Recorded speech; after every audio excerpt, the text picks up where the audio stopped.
পরিবর্তে একটা জাযা দিয়ে দিবে, এটা একটা কবুল। আরেকটা হলো আপনাকে আল্লাহ তাআলা সরাসরি 5 লাখ টাকা হাতে না দিয়া 5 লাখ টাকার বিপদ থেকে বাঁচাই দিবে। একটা অ্যাক্সিডেন্ট হয়ে 5 লাখ 10 লাখ যায় না? কয়েকদিন আগে আমার খুব কাছের মানুষ হঠাৎ করে বলে, হুজুর কোনো কারণ নেই হঠাৎ পা চুলকাইল, একটু বেশি করে চুলকাইলাম, দেখলাম পায়ে রক্ত জমে গেছে। এই রক্ত জমতে জমতে অল্প কিছুদিনের মধ্যে ডাক্তারের কাছে গেলাম, ডাক্তার বললো এই পা কেটে ফেলতে হবে, যদি এটা না কাটেন তাহলে সমস্ত পা পচে যাবে। কয়দিন লাগলো? একটা ছোট্ট ফোড়া, এই ফোড়া থেকে এমন বিপদ হয়ে যাইতেছে 10 লাখ 20 লাখ 50 লাখেও কাজ হচ্ছে। তাইলে 3টা সূরতে দোয়া কবুল হয়। এক হলো যা চাইছেন তা সরাসরি আপনি পাইছেন, আরেকটা হলো চাইছেন ওটা কবুল হয়েছে, ওটা পরকালে আপনার জন্য বাকি আছে। আরেকটা হলো চাইছেন ওইটাও কবুল হয়েছে, তবে ওইটা নগদ যা যেভাবে চাইছেন ওভাবে না পায়া অন্যভাবে পাইছেন। এখন আমাদের চিন্তা হলো নগদ যা পাও হাত পেতে লো, বাকির খাতায় শূন্য, দুনিয়াটা মস্ত বড়, খাও দাও ভর্তি করো, খালি যা পাও খাও, হালাল হারাম গু পচা দুর্গন্ধ কিছু দেখা দরকার নেই। কিন্তু এটা ইমানদার, রবের কাছে চেয়ে হালাল এর ব্যাপারে আবেদন করা, চাওয়া, যা আছে জীবনে যত প্রয়োজন আপনার ছেলে মেয়েদের যাবে আল্লাহকে বলে, আপনার মেয়েটা অসুস্থ বিবাহ হচ্ছে না আল্লাহকে বলে। এখন কিছু কিছু মানুষ আবার আছে, এরা কয় হুজুর কইতে কইতে তো 3 বছর গেল এখনো তো আল্লাহ শুনল না। আমি একবার এরকম এক মুসল্লি পাইছি, বলে হুজুর বিপদে আছে। ভালো বিপদে আছে তো কোরআনে আসছে ওয়াস্তাঈনু বিস-সাবরি ওয়াস-সালাহ, বিপদে আসো তো নামাজ পড়ো, ধৈর্য ধরো, আল্লাহ বিপদ দূর করে দিবে। তো বললাম ওনাকে নামাজ পড়েন, ধৈর্য ধরেন। এখন উনি 1 সপ্তাহ যাওয়ার পরে আইসে, হুজুর 1 সপ্তাহ নামাজ পড়লাম, বিপদ তো গেছে না। এরকম যদি চিন্তা হয় তাহলে তো মহাবিপদ। 40 বছর আল্লাহর এক বান্দা, কয় বছর ধরে বলেন, কয় বছর? রবের কাছে চাইতেই থাকতে হয়। রবের নিয়মটাই হলো আলাদা, যে তুমি আমার কাছে চাই না, তোমাকে কতটুকু দিব না দিব এটা ফায়সালা আমার, তোমার মতো ফায়সালা হবে না। যদি তোমার মতোই হইতো তাহলে দুনিয়ায় এমন কোনো মানুষ নাই যে জীবনে এমন একবারও বলে নাই আল্লাহ রে আল্লাহ আপনি আমার কোটিপতি বানায় দেন না। সব মানুষ বলছে না, গোপনে হোক প্রকাশ্যে হোক যেমনি হোক, এমন একটা মানুষও হুজুর আর মুজুর নাই, কাউরে পাবেন না যে উনি বলে না যে আল্লাহ আমার টাকা পয়সা বাড়ায় দেন, আমার একটা গাড়ি দেন, আমার একটা বাড়ি দেন, আমার 5টা ভালো সন্তান দেন। এরকম কেউরে পাবেন না, সবাই বলে আল্লাহর কাছে। এখন আল্লাহর কাছে তো বলে, এখন যা চাইতো তাই যদি কবুল হয়ে আইতো এত সম্পত্তি রাখতো কই? কথা বুঝলেনি আমার ভাই? এই এলাকায় 100 জন আছেন আপনারা, 100 জন আল্লাহর কাছে আল্লাহ আমার কোটিপতি বানায় দেন, আমি খুব দান করি। কারণ 100 জনের কোটিপতি বানাইছে, এখন কেউ কেউ মানবো, গনায় ধরবো, বিচার আচার করা যাইবো, সমাজ চলবো, সব উল্টা পাল্টা হয়ে যাবে, সব ব্রেক হয়ে যাবে। কারণ সবাই বলে আমারই তো বাজারও আছে, তোর বিল আছে নাকি? এই জন্য এই যে সৃষ্টির মধ্যে একটা ব্যালেন্সিং করা, দেখেন এখানে যারা রিক্সা চালায় এর কাছে গাড়ি ভালো লাগে না, আবার যে গাড়ি চালায় তার জীবনে রিক্সা চালাইতে পারবে না। আমি একবার রড ফ্যাক্টরিতে গেলাম, রড কেমনে বানায়, তো আলেম মানুষ মহাব্বত করে, আর রডের ফ্যাক্টরির যে মালিক এ আবার খুব বেশি মহাব্বত করে। কারণ গেছে আর ভিআইপি প্রটোকল দিয়ে নিয়ে গেছে, হুজুরের সাবধানে রাখ, কোনো আসমুদ যেন না করে। আর বললাম যেখানে সরাসরি বানাবে জায়গা আমার একটু নিয়ে যেতে হবে, আমি দেখতে হবে। তো বলতেছে হুজুর ওখানে না যাওয়াই ভালো, রিক্সের জায়গা। আমি বললাম না, আমি শিখতে হবে, আমার যাইতে হবে। তা আমাকে নিয়ে গেল, দেখলাম যে লোহাটা গলিয়ে পুরো পানি করে দিল, এই পানির মতো, এটা পুরা পানি, লোহাটা পুরা পানি থাকে একদম তরল।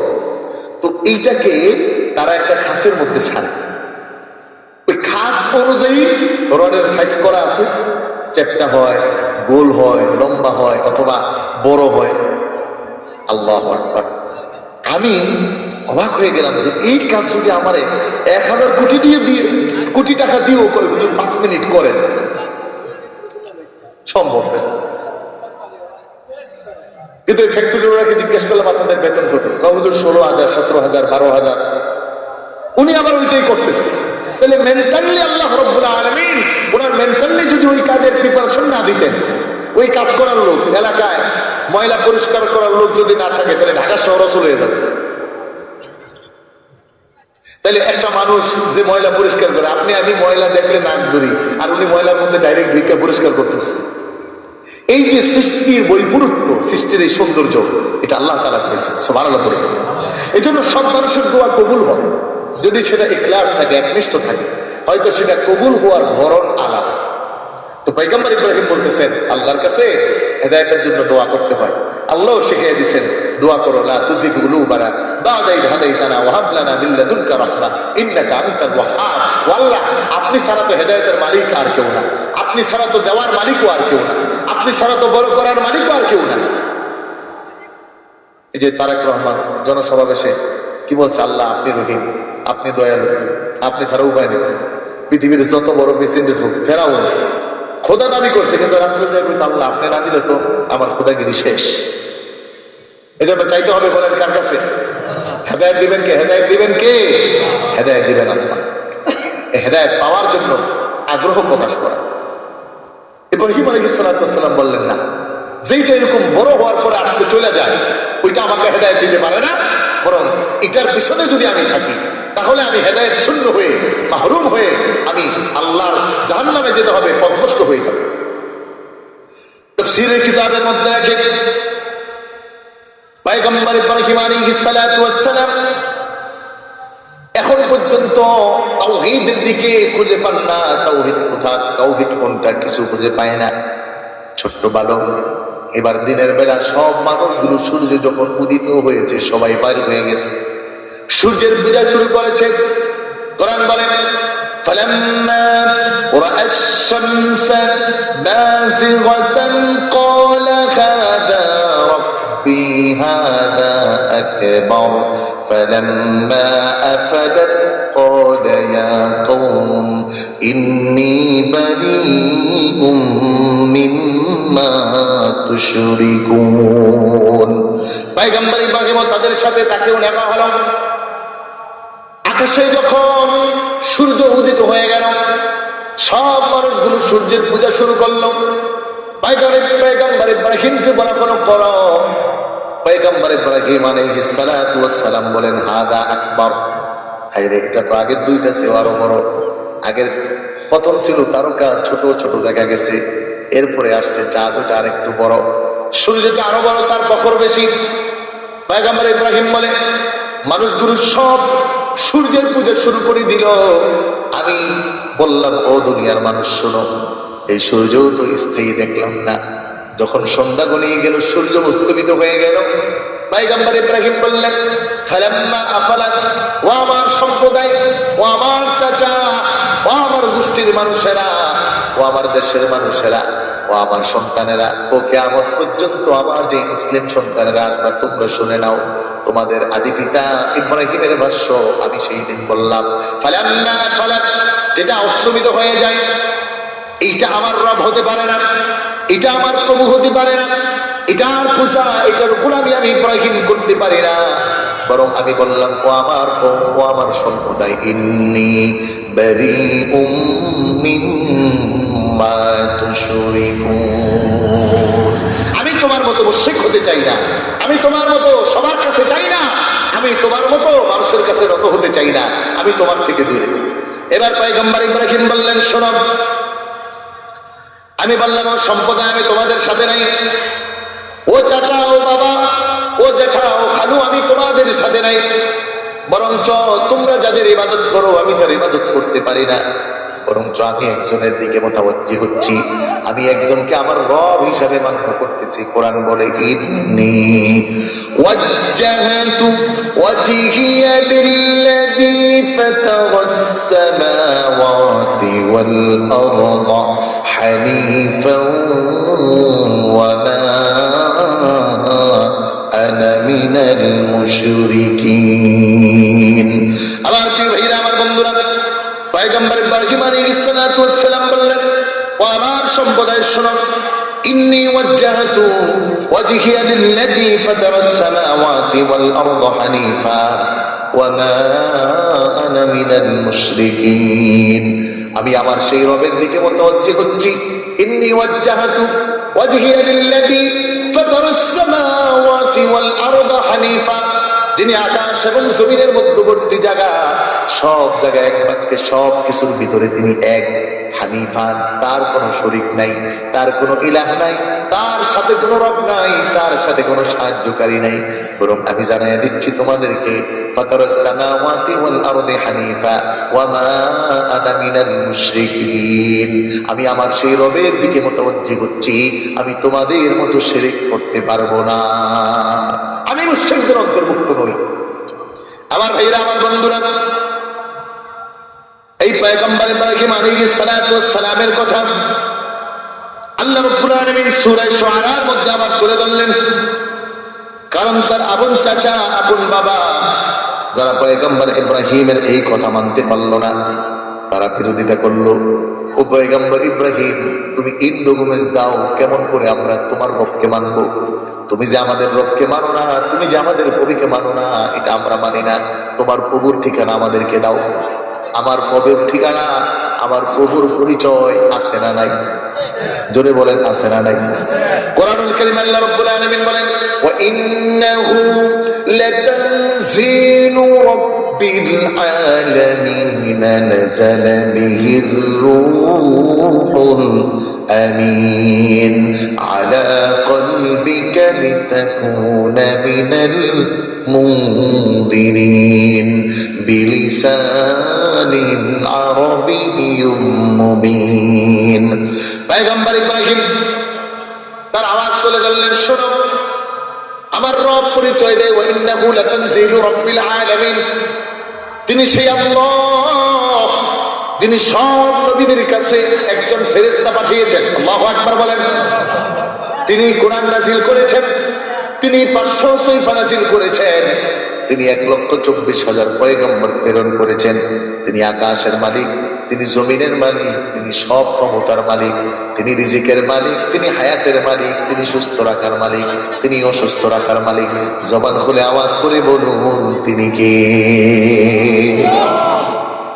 ইব্রাহিমের সম্প্রদায় বলে, এটা কি বলো, আমরা কেমনে এটা মানতে পারি? আপনারা ঘটনা শুনছেন আগে, যে একদিন যে পয়গম্বর ইব্রাহিম নিয়া মূর্তির সব আগা মোগা ভাঙ্গা ভাঙ্গা আবার ওইটা রেখে আসছে, যেটা দিয়ে আনছে, এটা ছিল দেখি দেখো কোরআন দিয়ে যায় ভাঙ্গা ভাঙ্গা ফিরে আসছে, ওটার কাঁধে বাজায় আসছে। পাবলিক জিজ্ঞেস করছে কেনা, যেহেতু এটা কাঁধে আছে এটাই ভাঙছে। আল্লাহু আকবার। কোরআনে আসছে পয়গম্বর ইব্রাহিমকে তারা ছোট্টবেলায় নেওয়ার জন্য যখন জোর করছে, তখন তিনি বলতেছে, ইন্নী সাকিম, আমি অসুস্থ। বলে এই অসুস্থতা শারীরিক অসুস্থতা, মানসিক অসুস্থ। দেখবেন আমাদের সাহায্যদারা এবং তাদের সন্তান আদি যারা আছে, বিশেষ করে তারা অনেক মাহফিল বর্জন করে,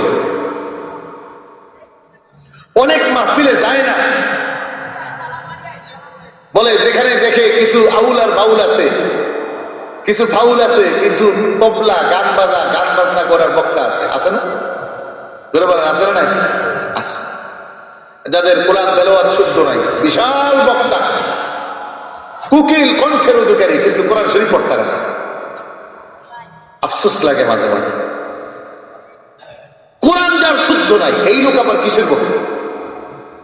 আর এই লোকরা আবার আমরাই খুব কমন করে। এখন ওই লোক যেই জায়গায় থাকবে, ওই জায়গায় তো যারা কোরআন শুদ্ধ করার মিশনে নামছে, যারা তাদের জীবন দিয়ে কোরআন শুদ্ধ করার জন্য কাজ করে, যারা তাদের জীবন দিয়েছে কোরআনের জন্য, ঘরে ঘরে জায়গায় জায়গায় মহল্লায় মহল্লায় দারুল কেরাত তৈরি করতেছে, নিজে না খায়া নিজে না করে মানুষকে বলে নিজের অর্থায়নে কোরআন শুদ্ধ করার জন্য। এখন ওই কোরআন অশুদ্ধ বলা একটা বক্তা যদি কোনো মাহফিলে থাকে, তাহলে কেমন করে উনি যায়? প্রশ্ন আছে না? নাই? যায় না, বলে শরীরটা ভালো না বেশি। কেন? বলে আসলে দিলটা ভালো না। বলে মানুষ কত নির্ভুল, দিলের অসুস্থতাই থাকে। এই জন্য আমার মামার শ্বশুর আছে একজন, উনি একটা দরবারের বীর, জুনপুর মাছ থাকে। উনি কোনো বিয়ের অনুষ্ঠানে যায় না, কোনো বিয়ের অনুষ্ঠানে না, এবং ইভেন কি তার ভাগ নিয়ে তার একেবারে আপন, কোনো বিয়ের অনুষ্ঠানে উনি যাবেন না। ওনাকে জিজ্ঞাসা করলে বলা হয়, আমি অসুস্থ। এটা হলো মানসিক অসুস্থতা। আমার ভাই, জি জি, আমি সমাপ্ত করবো, প্রায় 11:30, 1.5 ঘন্টা চলতেছে। আমি শেষ করি, এক প্যাটার্নটা ধরে রাখলে অস্বস্তি লাগবে আপনাদের। তো এই যে মানসিক অসুস্থতার থাকা, এটা একটা বড় নিয়ামত, যে গানের মঞ্চে আমি যাব না, আমার মানসিক অসুস্থতা আছে। নামাজিদের মঞ্চে আমি যাব না, আমার মানসিক অসুস্থতা আছে। বিয়ের অনুষ্ঠানে আমি যাব না, আমার মানসিক অসুস্থতা কি? বলে আমার ইমান দুর্বল হবে, এজন্য ওই অনুষ্ঠানগুলোতে আমি যাব না, যেখানে গেলে আমার ইমান দুর্বল হয়, আমার ইমান নষ্ট হয়, আমার আমাল নষ্ট হয়, আমার পরকাল নষ্ট হয়, আমার ভিতরের মধ্যে ভালো লাগে না, ওই জায়গায় না যাওয়া, এটা হলো মানসিক অসুস্থতার জন্য। এজন্য বলা যায়, ভাই আমার মনটা ভালো না, আমি যাব না। এটা কথা মিথ্যা নয়। পয়গম্বর ইব্রাহিমও বলেছিলেন, ইন্নী সাকিম, আমি কেমনে যাবো, আমি তো অসুস্থ। আসলে পয়গম্বর ইব্রাহিম এই যে শিরক করতে যাবে না, কারণ শিরক করা এটা মুমিনের কাজ না, মুমিন এটা অসুস্থ হয়ে যাওয়ার মতো অবস্থা। তারা বলে, তাহলে তোমার রব কি, কেমন করে পরিচয় দাও? পয়গম্বর ইব্রাহিম বলে, আগে তাহলে তোমার রবের একটু ইতিহাস ভালো করে বুঝে নাও। তুমি যারে রব মানো, তোমার রবের ইতিহাসটা আগে আমারে বুঝাও। আল্লাহু আকবার। পয়গম্বর ইব্রাহিম বলে, তোমার রব যে, তুমি যে যারে খোদা মানো, মূর্তি, এটা কি কানে শুনতে পায়? কি বলেন, মূর্তি কানে শুনে? জোরে বলেন, কানে শুনে? চোখে দেখে কিছু করতে পারে? খাইতে পারে? যদি খাইতে পারতো আর হাত মুখ লড়াইতো, তত যখন পাড়া দিয়ে ডুবায় তখন তো থাবত দিত। যদি লড়তেই পারতো, তাহলে যখন পাড়া যায় তখন তো থাপ্পড় দিত। পয়গম্বর ইব্রাহিম বলতেছে, শোনো, তোমরা আমার রবকে চিনো না, তোমরা মূর্তির কোয়ালিটির আগে বুঝো। আল্লাহু আকবার। কোরআন কারীমে বলে, ক্বালু ওয়া ইয ক্বালা লিআবিহি ওয়া কওমিহি মা তা'বুদুন। আল্লাহ রাব্বুল আলামিন জানায়, পয়গম্বর ইব্রাহিম বলে, ক্বালু না'বুদু আসনামান ফানাদুল্লু লাহা আকিফিন। এই তোমরা তো পুরো অন্ধ, কার ইবাদত করো? এটা তো কিছু দেখে না। বলে, ওয়ালা হাল ইয়াসতামিউন ইয়াসতামিউনাকুম আও ইয়াদুররুন। তাহলে বলো তো, তোমরা যে মূর্তির পূজাটা করো, এটা কি শুনে নাকি এটা কারো কোনো ক্ষতি করতে পারে বা ভালো করতে পারে? এরপরে আবার পয়গম্বর ইব্রাহিম তাদেরকে প্রশ্ন করতেছে, আও ইয়ানফাউনাকুম আও ইয়াদুররুন, কোন উপকার কি অপকার, এটা কি তোমাদের মূর্তি, তোমরা যারা মানো, এ করতে পারে? আবার পয়গম্বর ইব্রাহিম আলাইহিস সালাতু ওয়াস সালাম বলতেছেন, শোনো, তোমাদের মূর্তির অবস্থা তো এই, আর আমার রবকে জানো? আল্লাহু আকবার, আল্লাহু আকবার। আমার রব তিনি, যিনি আমাকে সব কিছু দেন, খাওয়ান, পরান, বাজার, রিজিক দেন, হায়াত দেন। সুবহানাল্লাহ বলবেন না? আরো জোরে বলেন। ইব্রাহিম বলতেছে, দীর্ঘ কথা সংক্ষেপ করতে বলছে হুজুরের জন্য, শুধু কতটুকু কথা আমি বলছি। পয়গম্বর ইব্রাহিম বলতেছেন, আমার রবের পরিচয় নাও। আল্লাযী খলাকানি ফাহুয়া ইয়াহদিন ওয়াল্লাযী হুয়া ইউতঈমুনি ওয়া ইউসকিন ওয়া ইযা মারিদতু ফাহুয়া ইয়াশফিন ওয়াল্লাযীনা ওয়া ইযা মারিদতু ফাহুয়া ইয়াশফিন ওয়াল্লাযীন। আমার রব হলো এমন, যিনি আমাকে অসুস্থ হলে সুস্থ বানায়। সুবহানাল্লাহ। আরো জোরে বলেন, সুস্থ করে কে? ওষুধে, ওষুধে। তাহলে বৃদ্ধ হয়ে গেলে ওষুধ খায় কি খায় না? সুস্থ তো আর হয় না, আছে না নাই? এমনও রোগ আছে 12 লক্ষ টাকা একটা ইঞ্জেকশনের দাম, দেওয়ার পরও ভালো হয় না। ডাক্তাররা বলে, আমাদের কাছে আর কিছু নাই। এজন্য পয়গম্বর ইব্রাহিম বলতেছেন, আল্লাযী খলাকানি ফাহুয়া ইয়াহদিন, তিনি আমার রব, যে আমাকে বানিয়েছেন এবং হেদায়েত সেই দিতে পারেন। আল্লাহু আকবার। সব জায়গায় আগে রবের কাছে হেদায়েত চাইছে। এজন্য আমরা যারা মুসলমানের ঘরে জন্ম নিয়েছি মনে করছি তো মুসলমান হয়েছি দুইছি। আমি আমার প্রায় আলোচনায় বলি যে আমাদের এখন মুসলমানের কোয়ালিটি হলো মুসরাকার গরু খাও মুসলমান। এক লোক চুরি করতো, ইমাম সাহেব হুজুর জুমার দিন আলোচনা করছে যে কোরবানি ঈদে পশু জবাই করলে পশুর পশমে পশমে নেকি। তো মিস্টার সুর মহাদয় ওই ওয়াজ শুনে খুব ভালো লাগছে, নিয়ত করছে এই বছর বাঁচি আর মরি, এবার কোরবানি দিব, কারণ পশমে পশমে নেকি, এটা আমার সারা যাবে না। কোরবানির আগের দিন গরু একটা চুরি করে আনছে। ইমাম সাহেব হুজুর রে ঈদের নামাজের আগে গরু জবাই 1000 টাকা দিয়ে কয় এই বছর কিন্তু সভাপতির গরু আগে জবাই হবে না, আগে হবে আমারটা। ইমাম সাহেব হুজুর একটু বেতাল মানুষ, তো সমাজে কিছু বেতাল মানুষ আছে, ঠিক আছে, নামাজ নামাজ পড়ে গরু জবাই দিছে। জবাই শেষ হয়েছে আর ইমাম সাহেব হুজুর ওই সোরের হাত ধরে পেতেছে, ভাই জবাই তো হয়েছে, নামাজের আগে টাকাটা দিচ্ছেন, তখন থেকেই ভিতরে জল্পনা কল্পনা, আপনি যতটুকু কাজ করেন ওটা আমি জানি, তো গরু কই পাইছেন? এখন ইমাম সাহেবকে দিছে সোরে ধমক, হুজুর গত শুক্রবারে ওয়াজ কি আমি করছি না আপনি করছেন? ইমাম সাহেব বলে আমি করছি। তো ঠিক আছে, আপনি বলেন নাই যে পশমে পশমে নাকি? হ্যাঁ বলছি তো, এটা তো হাদিস, রাসূলুল্লাহ বলছে। তা আমি তো ওখানে ওয়াজ শুনছি, এত ভালো লাগছে হুজুর, জীবনে কত গুনাহ করছে তার ঠিক নাই, কিন্তু এবার নিয়ত করছি কোনোভাবে পশমে পশমে নাকি এইটা ছাড়বো না, এই জন্য গতকালকে গরু এটা চুরি করে আনছি। এখন আমাকে ইমাম সাহেব কইতেছেন, চুরি করে আনলে লাভ হইল কি? আপনি কোরবানি দিলেন, তো হুজুর চুরি করলে গুনাহ কয়টা? কয়েকটা। তাহলে একটা গুনাহ আর সোয়াব হলো পশমে পশমে। সোয়াব কি? এত সোয়াবের ধাক্কায় এক গুনাহ থাকে নাকি? আর গোস্ত যা খাবো এটা তো ফাওয়াই খাবো। আমাদের কোয়ালিটি হয়ে গেছে এটা, মুসলমানের ঘরে জন্ম নিছি তো মনে করতেছি আমি একেবারে ফ্রেশ, ভালো হয়ে গেছি, আমার চেয়ে ভালো কে? অথচ আমি চুরি করতেছি, আমি জিনা করতেছি, আমি পাপাচার করতেছি, আমি জুলুম করতেছি, আমি বোনের হক মারতেছি, আমি ভাইয়ের হক মারতেছি, আমি এতিমের সম্পদ নষ্ট করতেছি, আমি আবার মানুষের উপর জুলুম অত্যাচার নির্যাতন করতেছি, আমি আবার আমার দলের বিরুদ্ধে যাওয়ার কারণে আরেক ভাই মাথার মধ্যে মার দিয়ে নিছি। এরকম বাস্তবতা আছে না নাই? এই জন্য পয়গম্বর ইব্রাহিমের উসুলটা কত চমৎকার। সব জায়গায় তিনি আগে বলতেছেন ফাহুয়া ইয়াহদিন, ও আল্লাহ আমাকে হেদায়েত দেন, ও আল্লাহ আমাকে হেদায়েত দেন, কারণ আমি আপনার পক্ষ থেকে হেদায়েত না পাইলে বড় মুসিবত হয়ে যাবে। আমি যখন আলোচনায় বসছি, হুজুর একটা কথা বলছেন, আমার আব্বা সবসময় বলতো সবার কাছে দোয়া চাই, দোয়া করবেন আল্লাহ যেন ইমানের সাথে মরণটা দেয়। হেদায়েত চাওয়া এটা আল্লাহ, এই হেদায়েতটুকু তুমি দাও, তোমার হেদায়েতের নূর দিয়ে আমার মরণ পর্যন্ত আমাকে ঈমান সহকারে রাখো, আর ঈমানের উপর আমার ইন্তেকাল করো। আল্লাহু আকবার। পয়গম্বর ইব্রাহিম বলতেছেন আমার রব তো সে যে আমাকে বানানোর পরে হেদায়েতও দেয়। এরপর আবার বলতেছে ওয়াল্লাযী হুয়া ইউতঈমুনি ওয়া ইয়াসকিন, সে আমাকে খাওয়ায়, সে আমাকে পান করায়, সে আমার অসুস্থ হয়ে গেলে শিফা করায়, সে আমার হায়াত দেয়, আবার আমাকে মারে। আর তোদের যেই প্রভু, তোরা যার ইবাদত করো সে তো শুনেও না, বুঝেও না, উপকারও করতে পারে না, অপকারও করতে পারে না।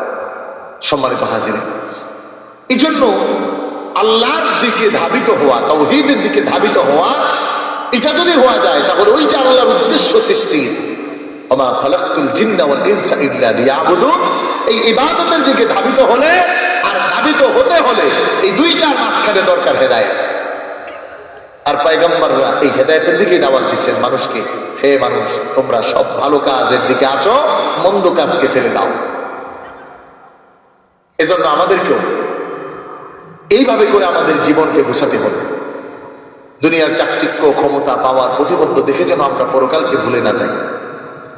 আজকে সমাজের বড় করুণ পরিণতি, যুবকদের দিকে তাকালে কান্না আসে। যেই যুবকগুলো হওয়া দরকার ছিল শাহজালাল উত্তরসূরি, আজ তারা হয়ে গেছে জালিমদের উত্তরসূরি, মির্জাফরের উত্তরসূরি, ওই যে নেতানিয়াহুর মতো কাট্টা কাফেরের উত্তরসূরি হয়ে যাইতেছে। তাদের সময়ের কোনো দাম নাই, সারাদিন টিকটক, লাইকি, ভিভু এগুলো দিয়ে সময় শেষ করতেছে। মনে হচ্ছে দুনিয়াতে এভাবেই যাবে। এমন তো হয় বরঞ্চ কাজের কথা বললে বাবা মাকে আরো ধমক দিয়ে বসায় দেয়।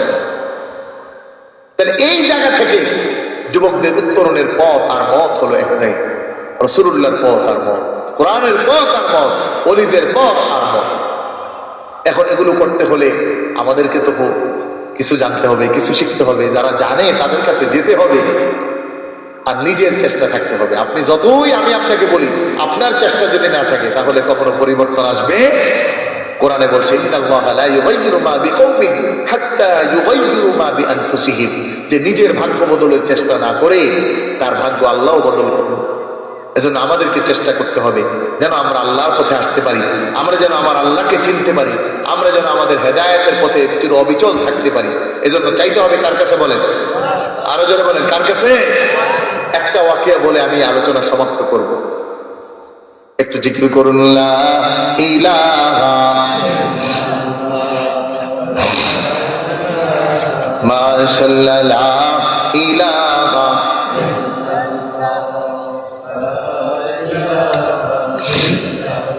ভাই বহু দূরে মদিনা কেমনে যাব জানি না।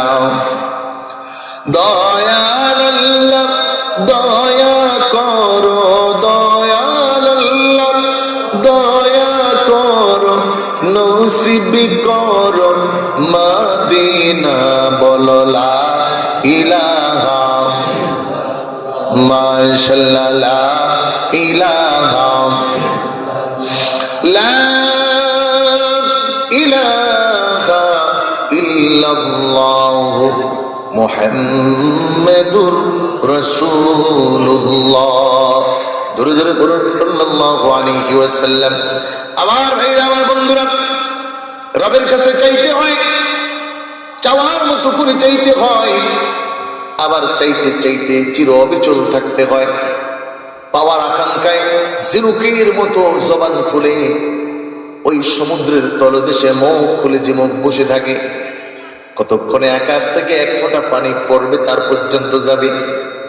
এমন কিছু পানি আকাশের বৃষ্টির মধ্যে আল্লাহ রাব্বুল আলামিন দাবি করে রাখছেন।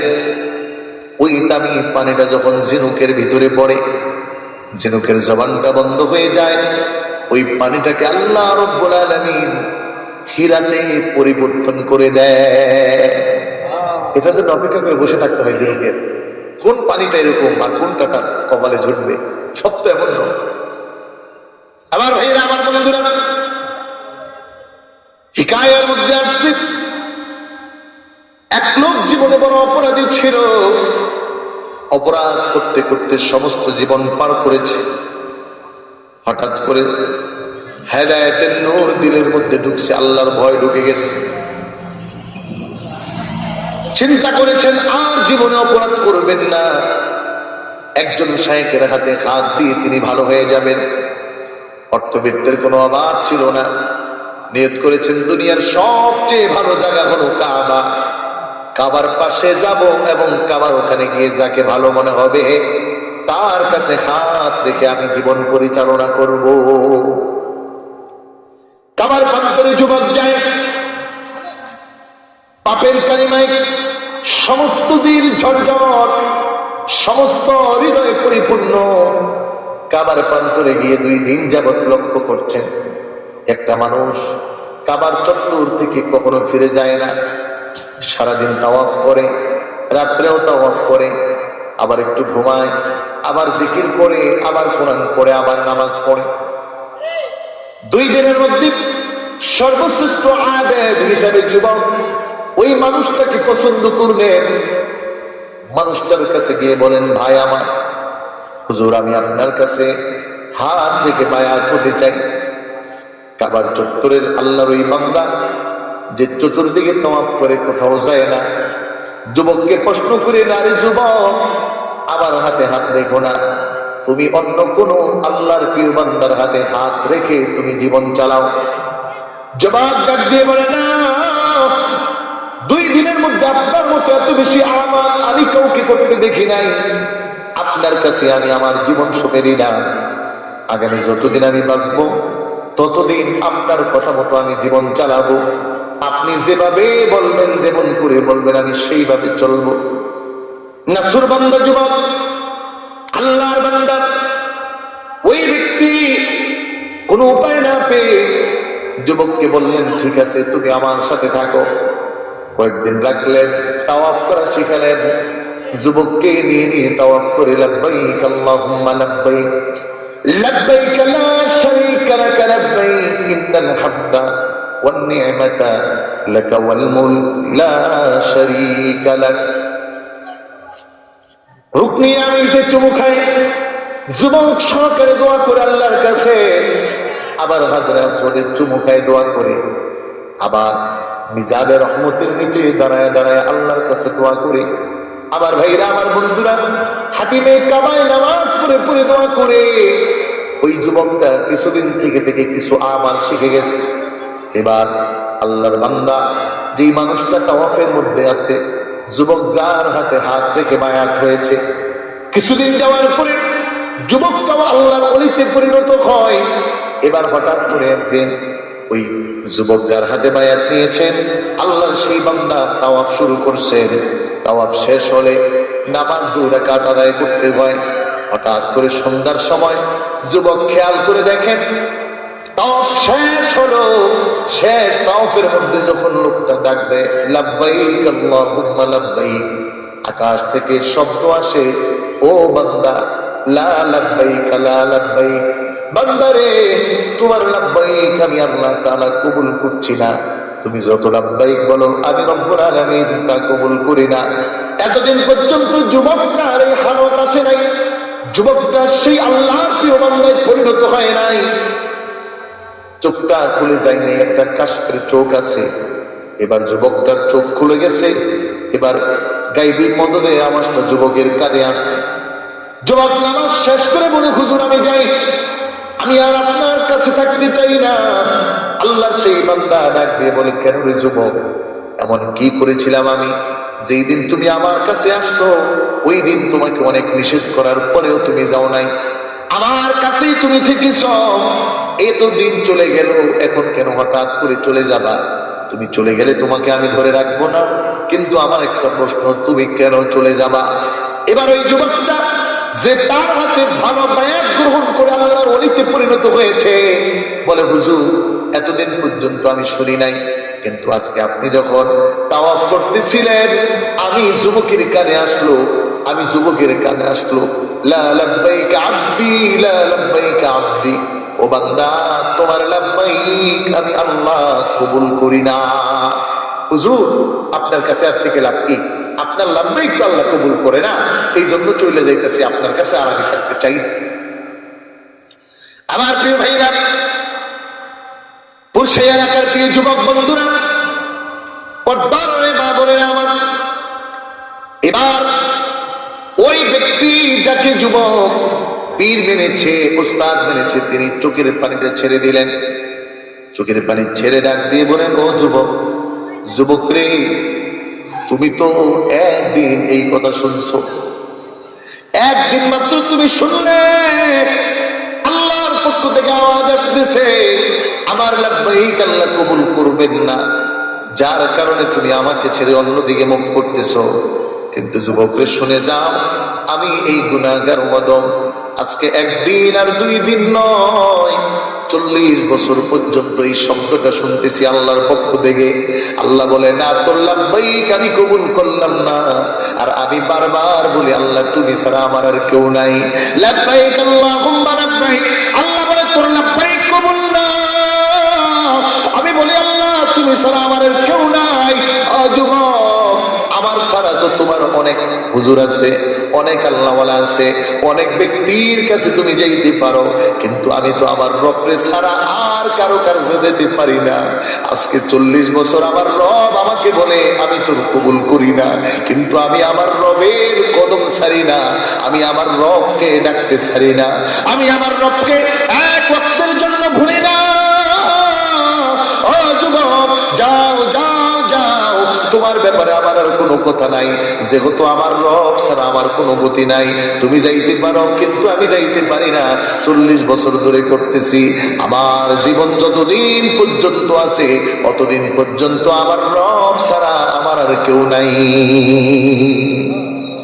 কিতাব বলে বান্দার এই কথা আল্লাহর কাছে, আল্লাহর আরশে ঢেউ তুলে দিয়েছে।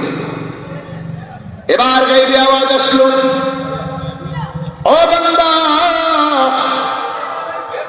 40 বছর আসলেই তো তোর আল্লাহ কবুল হয় নাই, কিন্তু আজকে এমন এক কথা বলছো, তোমার লাব্বাইক না রে খালি আল্লাহ রব্বুল আলামিন তোর জীবনের যত গুনাহ আছে সব মাফ করে আল্লাহর ওলিদের খাতায় তোমার নামটা আরশের মালিক, তামাম দুনিয়ার মালিক আল্লাহ উঠে আনিয়েছে। যাও বান্দা, সব মাফ করে দিল।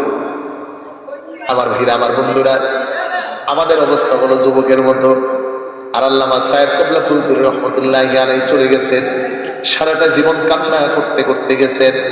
বড় সাহেব এখনো সারাটা জীবন কান্না করেন, আল্লাহ ওয়ালা সিনার জমিনে ঘুমায়, কান্না করতে করতে যায়। তারা কোনোদিন বলে না, কোনোদিনও বলে না আমার সব হয়ে গেছে, পেয়ে গেছি, আমার রব হয়ে গেছে। বরঞ্চ যত রবের কাছে যায় তত রবের প্রিয় হয়, মনে করে রব মনে হয় আমাকে ভুলে গেছে। আল্লাহ যত ভালোবাসে বান্দা আরো আল্লাহর প্রতি ভালোবাসা পাইরা যায়। আল্লাহ যত ভালোবাসে ওই ভালোবাসার প্রকাশ একটু যদি ভালো পায় তাহলে তারা প্রকাশ করে 1000 গুণে, আর আমরা প্রকাশ করি না 1 গুণেও। একবার চাওয়ার পরে না পেলে বলি আল্লাহ আপনি মনে হয় আমারে ভালোবাসেন না। সারা জীবনে একবার সেই ইলেকশনের সময় আছেন, পাস না করলে আরে আল্লাহ আমারে ভালো পায় না রে, কিছু দানও করবো না। কিন্তু না যুবকরা, আমাদের চাইতে হবে, যাইতে হবে কার কাছে? আর তো কোনো রাস্তা নাই, প্রশ্নও আসে না। তবে রব বলে চাওয়া বন্ধ করো না, কখন পাইবা আর কখন আসবে এইটা তুমি জানো না। বুখারীর হাদিস, রাসূল বলেন সমস্ত জিন্দেগি জিনা করেছে, জিনা পর পুরুষের সাথে ঘুমাইছে সারা জীবন। বলে একটা কুকুরকে খালি একটু মায়া লাগা মৌজাটা ভিজাইয়া ওই মৌজার ভিজানো পানিটা কুকুরের জবানে ঢালছে, আল্লাহ বলছে ভালো লাগে গেছে তোকে, যা সারা জীবনের জিনার গুনাহ মাফ করে তোকে মাফ করে দিলাম। এই জন্য আমাদেরকে রবের কাছে চায়া থাকতে হবে, আল্লাহর কাছ থেকে সরা যাবে না। আর বান্দা যখন এমন ভাবে চায় তখন রব বলে আমিও তোকে ফিরাই না। সম্মানিত হাজিরিন, আমি আর আমার আলোচনাকে দীর্ঘায়িত করব না, 11:43 বেজে গেছে। এই সামান্য সময়টুকু আপনাদের খেদমতে কোরআন থেকে কিছু বলার চেষ্টা করেছি, কিছু যেন অন্তত আমাদের বুঝ আসে।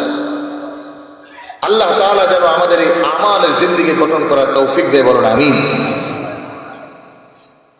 আগামী 15 তারিখ বালাই হাওয়ারের ইসালে সোয়াব মাহফিল মনে আছে? আছে ইনশাআল্লাহ, অংশগ্রহণ করবে। কত কত মন চোখের পানি ঝরে ওটা, ওখানে এটা কিয়ামতের দিন পাওয়া যাবে।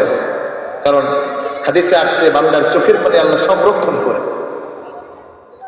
এখন আপনি আমি বুঝি না, এই বড় জামাতের সাথে জীবনে অনেক চাওয়া আছে যেটা আপনি বললে হয় না, কিন্তু সবার সাথে যখন বলে তখন আল্লাহ কবুল করতে পারে।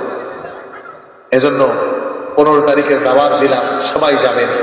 বিশেষ করে বড় সাহেব সহ সকল সাবজাদার জন্য দোয়া করবেন, এবং বাংলাদেশের হক্কানি যত পীর মাশায়েখ আছেন সকলের জন্য দোয়া করবেন। এই হক্কানি উলামায়ে কেরাম যারা আছেন তাদের সাথে দোয়া করবেন, সম্পর্ক রাখার চেষ্টা করবেন। হুজুরের ব্যাপারে আমি অল্প একটু শুনেছি, সারাটা জীবন ইলমের খেদমত, দ্বীনের খেদমতে অতিবাহিত করেছেন। এখনো আশা করতেছেন আল্লাহ বাকি জিন্দেগি যেন ইলমের খেদমত করতে পারি, মানুষের উপকারে জীবন চালাতে পারি। আমরা দোয়া করছি আল্লাহ তাআলা যেন হুজুরের হায়াতে বরকত দেয়, বলেন আমিন। এবং হুজুরকে যেন আল্লাহ রাব্বুল আলামিন আরো আরো ব্যাপক খেদমত করার তৌফিক দেয়।